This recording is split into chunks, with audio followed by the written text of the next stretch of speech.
Kung ako ang presiding officer, kinontempt ko na matagal yan. Kung pakulong mo muna yan, saka na, pag himas-masa sa kanya, balik sa akin. Dapat ganun eh. Wala eh, itong kaibigan mo, talagang malapit ko na ilagay sa sandwich.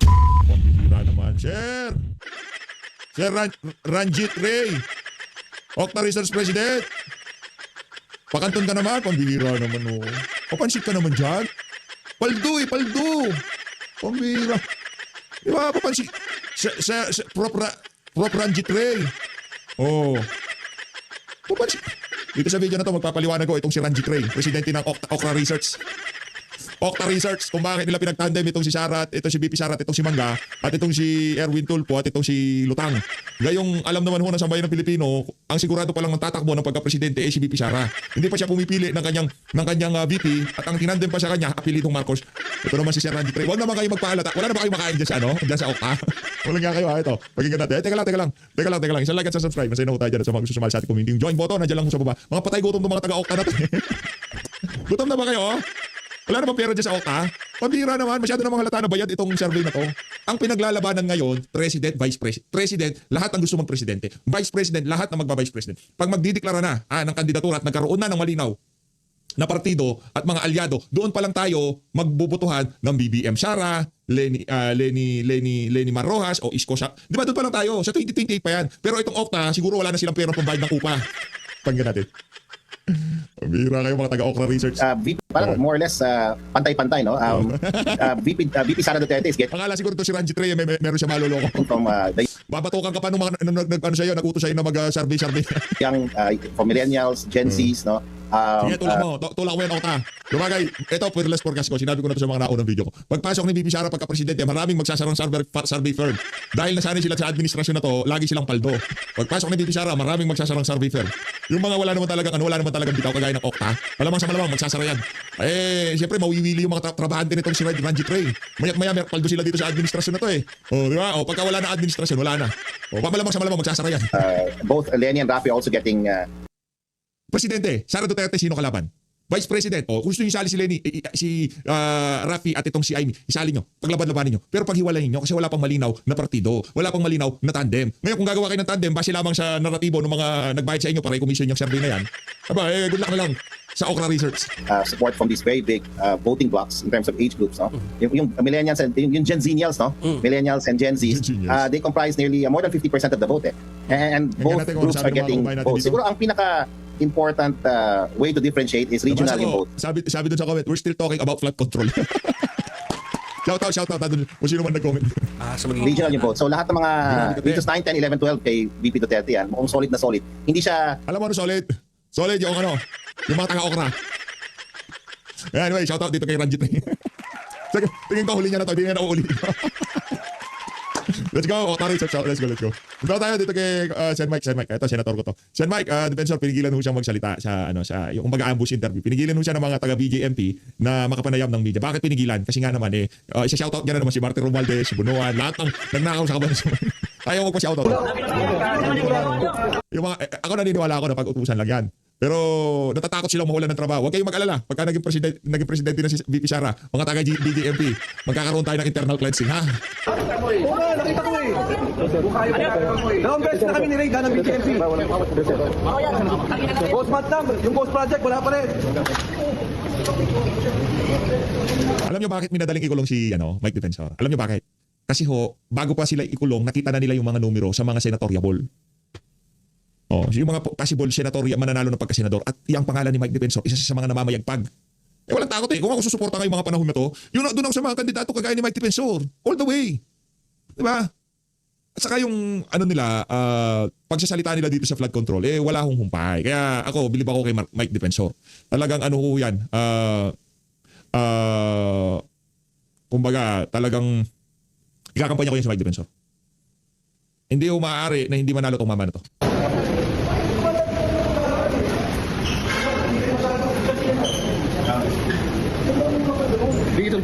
Nanunulak eh. Hindi nagnakaw yan si Martin Romualdez, nagnakaw. Nang tiwala ng mga takatakloban. Ninakaw niya Nang tiwala ng sambayan ng Pilipino noong naging Speaker of the House siya. Anong nangyari? Nagkahindutin itong budget. Ninakaw niya yung tiwala ng sambayan ng Grabe naman yan. Dito tayo kay Atty. Panelo. Ito? Ika nga. Ratsyada ho ito, Ratsyada. Nako, mabuti ba? Shoutout kay Mama Na. Oh, Mama Na. Isa sa mga, ano natin yan, pinapanood dati sa SMNI. Pagka yan ang sumasalan siya, talagang, maano din, parang si Ad Barbie, mahusay magtanong. Shoutout dito kay, Mama Na. Matalim mo magtanong yan. Nabubuisit ako sa kanya. Acknowledgement received, stating all the names and the last names. Hindi lang yun. Alam mo, marami siya mga snide remarks. Meron siya mga dagdag na mga, may Superman pa siya, meron pa siyang salad. Alam mo, mahilig itong paporma pa. Kung ako ang presiding officer, kinontempt ko na matagal yan. Kung pakulong mo muna yan, saka na, pag himas-masa sa kanya, balik sa akin yan. Dapat ganun eh. Wala eh, itong kaibigan mo, talagang malapit ko na ilagay sa sandwich. Palaman. Bakit gusto naman niya maging fast na? Swerte pala itong si Kapunan, hindi sila nagpang-abot nitong si Atty. Panelo kung naging senador to tapos siya Senate President. May kalalagyan niya si Kapunan. Mario, hindi patas eh. Hindi ba? It only shows his ignorance or his bias. Live po niya napanood ang isinagawa ng impeachment trial dito sa Senado. Kasama po natin ang dating Chief Presidential Counsel ng Duterte Administration, wala iba si Atty. Salvador Panalo. Attorney, ano po masasabi niyo? What is your assessment? Ano bang napatunayan ng prosecution sa ginawang direct examination dun sa State Auditor? Nakatulog yata ako eh. Hindi, alam mo ang punto ko. Hindi ko maintindihan. Kasi kung ako ang abogado, papadismiss ko kagad yung Article 1. Why? Kasi nga di ba, paulit-ulit ko na sinasabi. Sabi ninyo preliminary. Sabi niyo, hindi final yung finding nyo na may irregularity. Eh kung hindi pa pala final, why are we all here discussing and prosecuting Article 1 when there is no basis at? Wala kasing final decision pa yung COA. Exactly. So anong idinidemanda mo sa Vice President? Kung wala naman palang final na irregularidad. Kasi sang-ayon sa inyo, ang finding nyo, non-compliant. So if it's not compliant, subject to review. Yung decision nyo, kasi nasabi nyo yung preliminary. Para sa depensa, hindi, compliant kami. Pero pinagpipilitan, hindi, kasi ang interpretasyon nila, hindi kasama yun. O ang interpretasyon ng depensa, hindi naman kailangan eh. So madali sabi, yung issue yun, tatalakayin pa yan. Kaya nga may review. Pupunta ka sa commissioner on audit. Pag nanalo ka doon, nanalo prosecution, tatakbo ka naman sa taas. O sa madaling sabi, bakit tayo nagbibista? Dapat itong Article 1, i-dismiss na yan. Dismiss na pala. Tama naman si Atty. Panelo. Exactly. Decision ng COA dito sa lahat ng allegations. Kasi lumalabas, nag-appeal na pala eh. Yes. Oh, Nakabinbin pa. sinasabi niya pa nga, under evaluation. Yes. Oh, tapos kaya paulit-ulit, hindi final. Eh, what are we doing here? And she even said naging compliant. The witness also stated na compliant yung DepEd but open for, Galing nga si Ma'am Hannah. pwedeng i-open daw ulit yung ginawa nilang auditing kung may basis daw po. Oh, it only shows na talaga hindi final. You get the point? No? Hindi binabalidate mo lang yung sinasabi ko.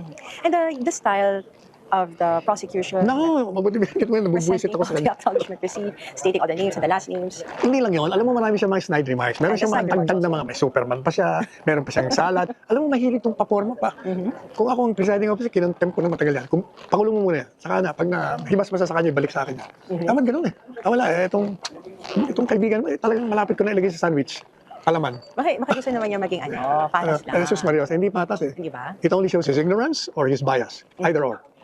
Kasi you have been emphasizing for this past few days ng impeachment trial court na walang finality. The non-basis of this article, wala eh. Yeah. Kasi you will only sue if you have a final decision of irregularity on a government agency. Kasi, as far as they're concerned, pinal na to sa atin. Eh, meron review eh.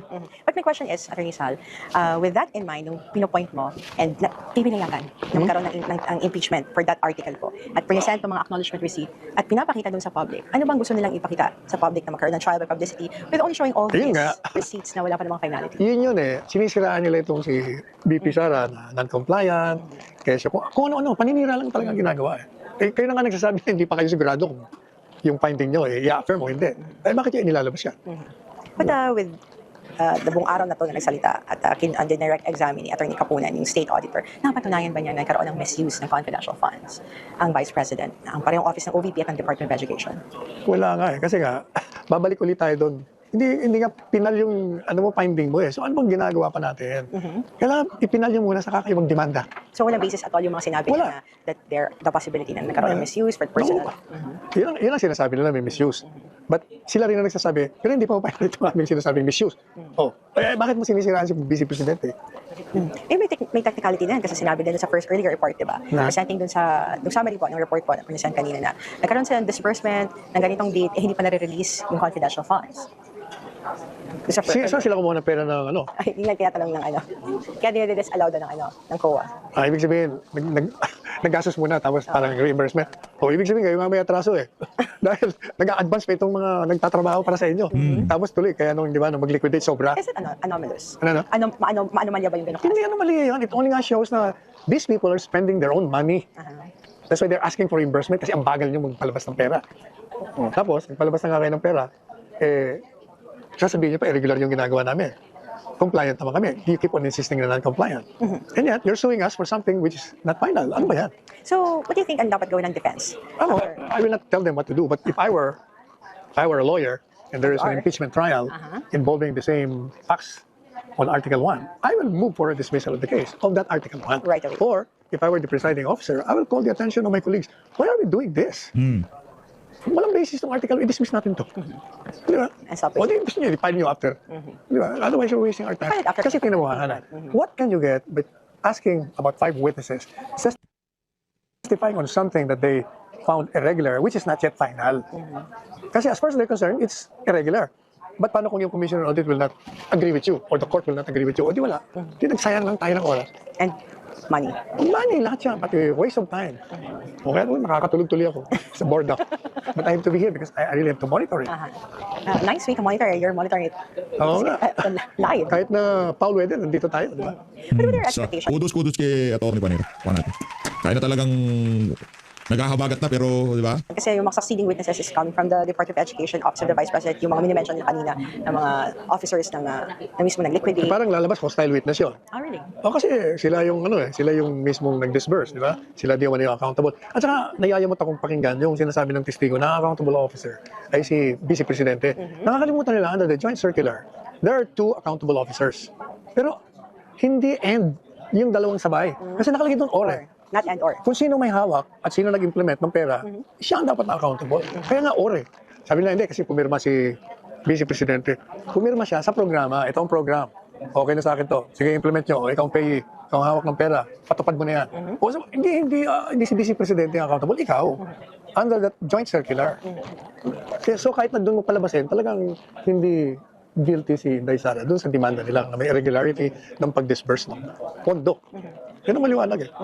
And last is what is your message sa mga nanonood ngayon? What are the things, Filipinos who are having this kind of thoughts na kami may because of the irregularity, because of the punishment receipts, and doon pa lang na maging basis nila that the Vice President is. Eh nakikita ng tao, sa tingin ko kasi umiikot ako, di ba? Galing lang ako sa butas, umaraw ako doon. Para pareho sinasabi nila, ba't ba nag-i-impeachment tayo? Wala naman silang ebidensya.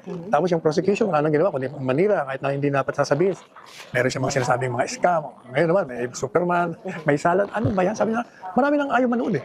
Siguro pag nag-survey, tingnan natin kung may nanonood pang ganun kasing dami nung nagsimula ito. At according to the latest survey of Octa Research, ang sinabi nila is, sa karamihan ng mga Pilipino ay nagsasabing, hintayin muna nila kung yung magiging kahihinat na impeachment trial before they judge or decide na guilty nga si Vice President Sara Duterte. Kasi 25% yung gusto siyang i-absuelto. Tapos 21%, hindi, 21%, basta mas mababa yung conviction eh. Yung natira, magdi-decide daw sila. Pero kung nanonood sila, palagay ko, by this time, nakadesisyon na sila. Wala. Lalong-lalo na kung nakikinig sa atin. Dahil pinapaliwanag na, wala akong basis eh. Walang basis. Pati Article 4, wala rin basis yun.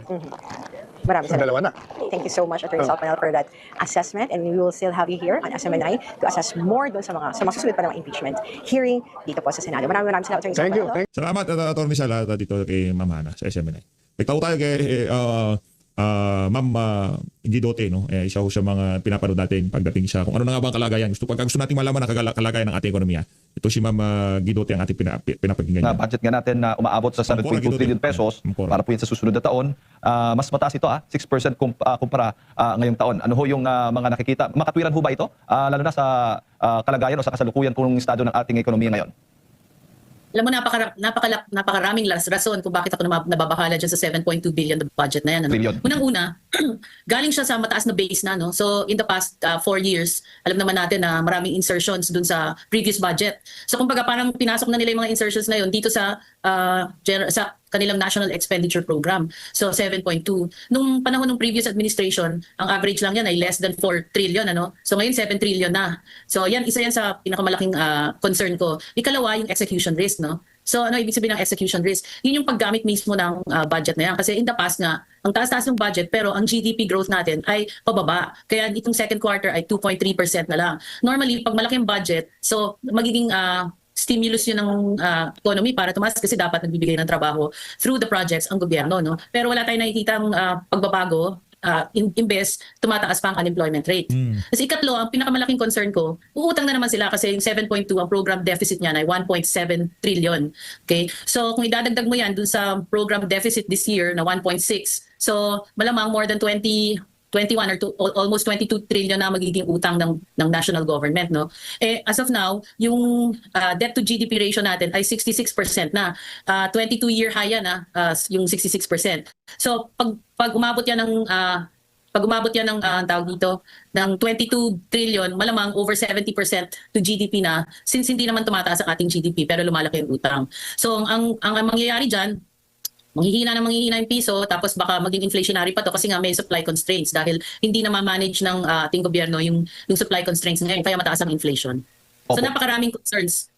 Opo. Pero doon sa issue ng prioritization, sa tingin po ninyo, tama ho yung pagbibigay ng priority ng gobyerno. Ang sa ngayon, may pinakamataas po yung education, pumapangalawang public works, pangatlo yung health, at pang-apat yung sa DILG at defense yung top 5 po na may pinakamalaking alokasyon po dito sa ating 2027 national budget. Anong masasabi po ninyo? Yun nga yung concern ko kasi in the past, malaki nga yung mga budgets dyan, ano?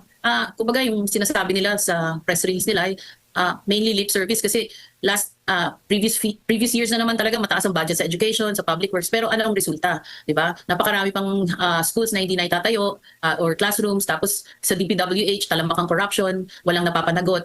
So malamang ganyan din ang mangyayari this next year. At next year pa naman, syempre mag-e-election na, no? So ang concern dyan ng mga politiko ay maka-raise ng funds para sa susunod na eleksyon sa 2028. Kaya napakalaki talaga ng execution risk dyan sa 7.2 trillion na yan. At sinasabi ko nga, in the previous administration, hindi yan tumataas ng 4 trillion, pero napakarami nga ipatay yung mga gusali at mga airports at mga pantalan, ano. So ngayon wala tayong nakikitang ganun. Kaya mababa yung efficiency, kumbaga hindi efficient ang paggamit nila ng budget. Doon naman sa flood control projects, anong pangamba mo? Dahil kung hindi ako nagkakamali, nasa 107.4 billion pesos yung inilaang pondo para po dyan. Ma'am, ano po ang pangamba ninyo? Well, it remains to be seen kasi mga flood control ng... Naririnig mo ba ako? Yes, go ahead po. Jade? Medyo Loud and clear, Ma'am Cora. Yeah, ma'am. Okay na po.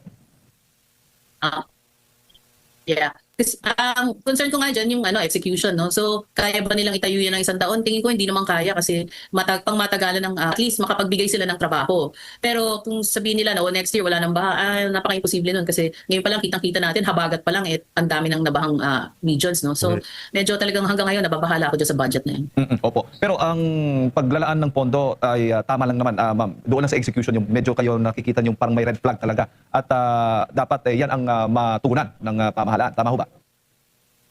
Hindi, actually tingin ko sobrang taas yan Sobrang taas kasi nga galing yan sa mataas na base tapos tinaasan pa. At yung mga previous budgets, may mga insertions doon na hindi talaga napunta sa taong bayan Hindi napunta sa mga projects. Kaya kung tutusin, kung dati 4 trillion nakapagpatayo ng marami, bakit ngayon 7.2 trillion? Sobra-sobra yan.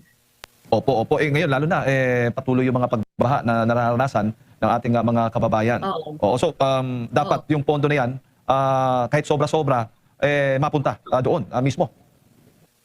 Pero tingin ko nga dahil election na sa 2028, marami diyan mga politiko na mag-iipon na yan ng pangkampanya nila, 'di ba? Gagamitin na nila yan pangampanya. Opo. At sabi po ng presidente, idinisenyo daw itong budget nito panglabanan yung epekto ng gulo sa Middle East at matagal na El Nino na magpapataas sa presyo po ng pagkain. Hindi ako naniniwala doon kasi nga wala naman silang long-term solution diyan sa oil crisis na yan, no? Hanggang ngayon walang pinapasang bill ang Kongreso tungkol sa price regulation, sa yung sa paggawa ng stock ng mag-stock tayo ng mas maraming langis, 'di ba? Para maibsan talaga in the long term yung ating problema diyan sa oil supply, no? Tapos wala naman silang binibigay na subsidy. Alam mo, isa pa nga palang concern ko, yung revenue, no? Kasi hindi siya tumataas kasing bilis ng expenditure, kaya malaki nga yung fiscal deficit, no? So, kung talagang kung talagang tapat sila sa gusto nila maging efficient, no? Dapat tuunan din nila ng pansin yung revenue collection. Pero baka mangyari diyan, magtaas na naman sila ng buwis kasi ang laki na ng utang Yun ang concern ko diyan So maraming imbalances sa budget. Lalo na sila mismo nagbigay ng pahayag na nakatutok yung pondo sa edukasyon, sa kalusugan, sa kabuhayan upang tulungan ang mga Pilipino sa gitna ng krisis sa ekonomiya. Yeah, asahan mo puro ayuda na naman yan. Kasi sa ayuda maraming leak. Lakas ng makabada nitong si Ma'am. Puro ayuda yan. Page, no? So, diyan sila kumukuha ng mga pangampanya. So asahan natin na mataas na naman ang ayuda imbis na magbigay sila ng trabaho. Opo. Bago ko lang ipasa kay partner Admar, Ma'am Cora, ilan po sa mga alkalde nagsasabi na meron pa ring masasabi na may tutulong ng pork barrel dito. Yun nga, sabi mo insertion, parang halos magkatulad lang yata yan, no? Dito sa panukalang budget po natin. Kayo ba naniniwala din doon? Pinalitan lang nila yung pangalan ng pork barrel sa insertion or unprogrammed funds, di ba? So malamang yung mga program, yung iba dyan malilipat na naman sa unprogrammed kagaya ng ginawa nila in the past years, no? In fact, ang Supreme Court nga hinihingi yung BICAM report, di ba? Hanggang ngayon, ewan ko kung naibigay na nila sa Supreme Court kasi doon nagpapalit yung doon nagpapalit yung expenditure program compared to the government, yung GAA, yung GAA, yung General Appropriations Act. Ma'am Cora, magandang umaga, si Admar po ito. Tumaas Hi, po Admar. at least 6% yung budget natin ngayon. Sinasabi nga na balik ulit yung pagpupondo doon po sa flood control po natin this year at dinidepensahan ito din ng ilang mga mambabatas meron na naging vocal. Nagkaroon na ba ang gobyerno ng kumbaga parang nakagain na ba siya ng kumpiyansa para sa mga kababayan natin nitong nakalipas para kumbaga, ito introduce namin ulit na maglalaan kami ng pondo para dito sa flood control na naging sentro ng kontrobersya nitong mga nakalipas na taon? Paano magkakakumpiyansa? Hindi na isoli yung ninakaw, di ba? Kasi magkano ba yung nawala sa budget natin based on some of the research, more than 800 billion. Tapos ang sinabi ni Pangulo ng SONA, ang naisoli pa lang sa national government ay 800 million.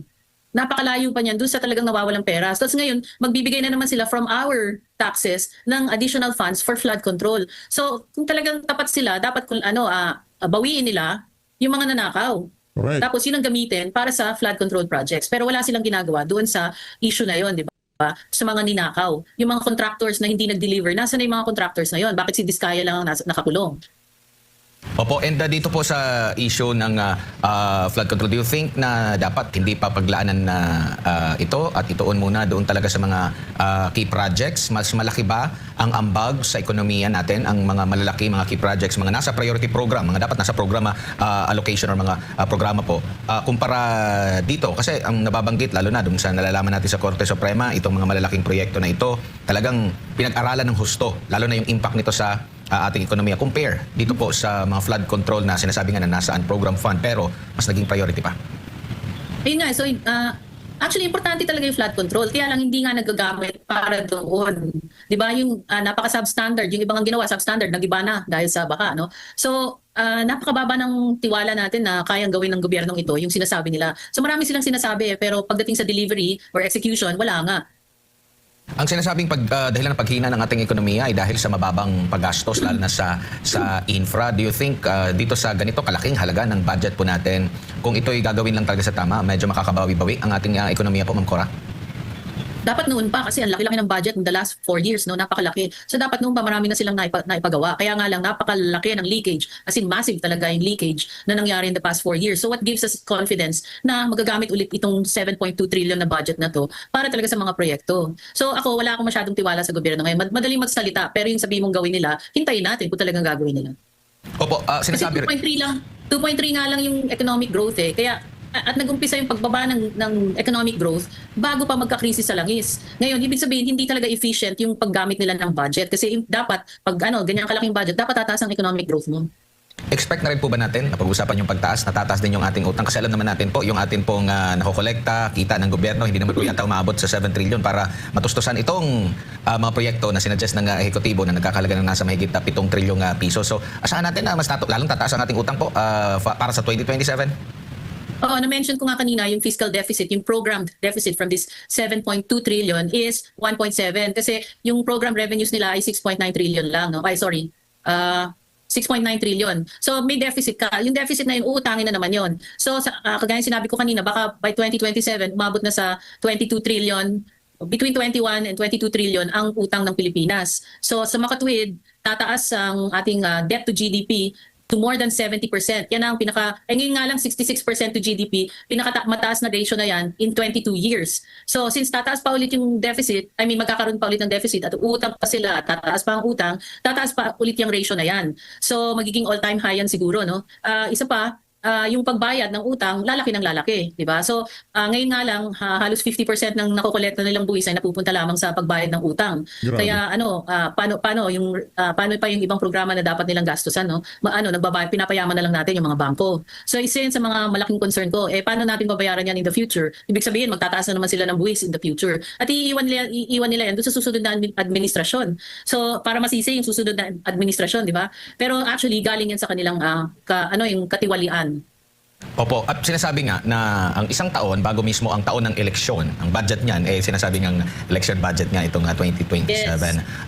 Tingin niyo po nandun pa rin yung agam-agam na hindi talaga para sa kumbaga sa lahat, pangkalahatan para sa ating mga kababayan at maaring magamit pa rin po itong pondo na ito sa kabila po ng kanilang pagmamalaki na mas mababa daw po ang mga unprogrammed appropriations for 2027, pinakamababa since 2019 daw po, Ma'am Cora.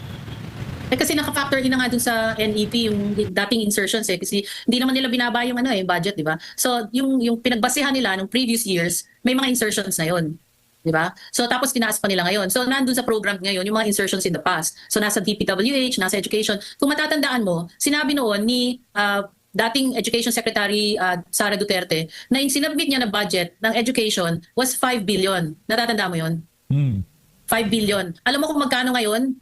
976 billion ang nilalaan para sa education. Bakit ganun kalaki? Hindi ko maintindihan yan appropriations na yan. Kasi yun nga, noong 2023, nag-submit ng budget ng Department of Education na 5 billion. Tapos, question niya kasi nung lumabas na sagaan, naging 15 billion. Pero ngayon, 976 billion ang para sa Department of Education. Di ba mapapag-isip ka? Opo. Pero hindi questionable na ang education, yung talaga yung may pinakamataas na budget sa pero natin. bakit- Pero kung ikukumpara bakit natin, ganun yung tinaas? opo, kung ikukumpara nga natin dito sa public works, sa 976 billion pesos, kung ikukumpara sa public works, nasa 644 lang billion pesos itong public works, medyo mataas. Itong public works ang pumapangalawa, no? At ang pangatlo, yung health 353, yung sa DILG 332 billion, sa National Defense 328 billion, transportation 302 billion, pero almost 1 trillion for basic education. So itong ganitong klaseng pondo, bagamat naintindihan natin top 1 ito, pero masyado lang malaki, Ma'am Cora. Sobra yung budget na yan.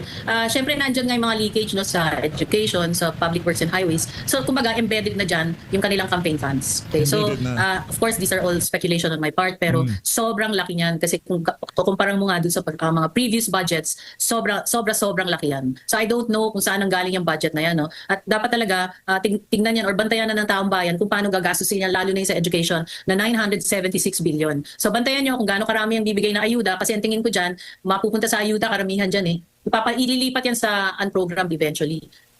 Opo.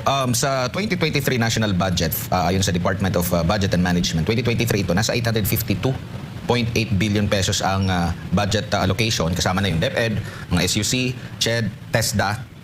2023 ito sa DepEd nasa 710.6 billion pesos, no. So ang taas ng itinaas mula noong 2023 hanggang sa kasalukuyan po. Sa tingin niyo po sa dapat na pagtuunan ng pansin sa ating pangbabudget po for 2027, anong sektor po kaya Ma'am Cora? Actually, okay naman yung priorities nila Okay lang.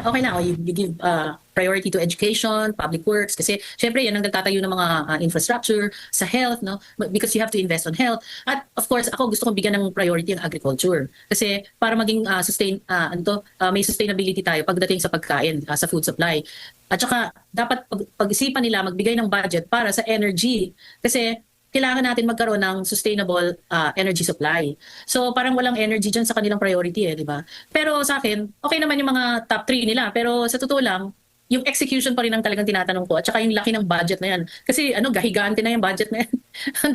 ang daming syudad na pwedeng ipatayo niyan sa totoo lang. Opo, nabanggit mo kanina, nais nyo ang agriculture. Sa agriculture, nasa 261.7 billion pesos ito. Nasa pumapang 7 ata. Sa kanilang priority itong mas mataas ang transpo, mas mataas yung national defense, mas mataas yung sa DILG, no? Bago mag social welfare yung DSWD, ang DSWD 241, ang agri 261 billion pesos na pwede, kumbaga sabi mo nga masyadong mataas lang yung sa education 900, baka pwedeng kasi ang agri natin ngayon Ma'am Cora ay medyo nasa balag ng alanganin kasi merong mga pag-ulan. Tapos meron pang super El Nino na timingan pa ng mataas na presyo ng crudo. So asahan natin sa 2027, yan ay makakaapekto ng lubusan. Pero siguro dahil masyado tayong nakadepende sa importasyon, kaya ganito lang ang pondo natin siguro, Ma'am Cora. Oh, talaga nakakalungkot kasi agriculture, alam mo, napakarami nating pwedeng gawin diyan. Ang madalas naririnig mo farm to market. Dapat hindi lang farm to market, dapat planting to market, no. So sa pagtanim pa lang, meron na silang ginagawa kasi yung farm to market na harvest na di ba? So dapat bigyan talaga ng priority yung production, hindi yung kasama na din diyan yung distribution, no. So diyan talaga tayo kulang sa production support kasi hindi mechanized, there's not enough support for the farmers, yung sa insurance nila at saka yung mga seedlings and whatever. Kulang-kulang yan, tapos pati sa fertilizer, pati sa insecticides, Ngayon meron kang risky na problema sa Bacolod, di ba? Yung peste. So anong support na bibigay nila? Parang late na nga yung support kasi nasira na yung mga crops nung peste ngayon. So isa yan sa talagang concern ko yung agriculture kasi matagal nang hindi nabibigyan ng pansin yan. At sinasabi mo nga, kasi madalas tayo mag-import. Kasi dyan sa import, nandiyan ang smuggling, di ba? Napakadaling mag-smuggle pagka nadi-import ka. Ma'am Cora, sabi mo nga, ang ating economic growth, bagang outlook po ninyo ay pababa yung ating projection, ano? Sa tingin po ninyo, saan kaya maaaring makakuha ng sources ang pamahalaan para po sa, sabi mo, napakalaking pondong ito para sa ating bansa sa susunod taon? Anong ibig mo sabihin sa sources? Sources, itong 7.2 trillion pesos, sa tingin po ninyo, baga may pagkukunan tayo ng sapat, tapos may utang pa tayo, tapos yung ekonomiya natin bagsak. Yun nga, so uutang ng uutang, di ba? Kasi lalo na kung hindi nila maabot itong revenue target nila na, hindi pala 5.2 or 6.9. Pag hindi nila inaabot, baka lalaki pa more than 1.7 trillion ng utang. Kasi parang nakita ko yung projected growth nitong revenues is about 10% eh. Pero, yung asa ko maingay. 10%, pero sa totoo lang, in the past, hindi naman lumalaki ng 10% ang ating revenue collection kasi marami ring leakage dyan eh. Marami ring leakage dyan sa revenue collection. Kaya marami talaga. Lahat po, pati nga yung ilong ni Bangag, di ba, minsan naglilik na. So maraming salamat po sa pagsuporta sa PH Update. Mag-ingat po kayo lahat. Mahal natin Pilipinas. Maraming salamat dito kay Ma'am Cora Guidote.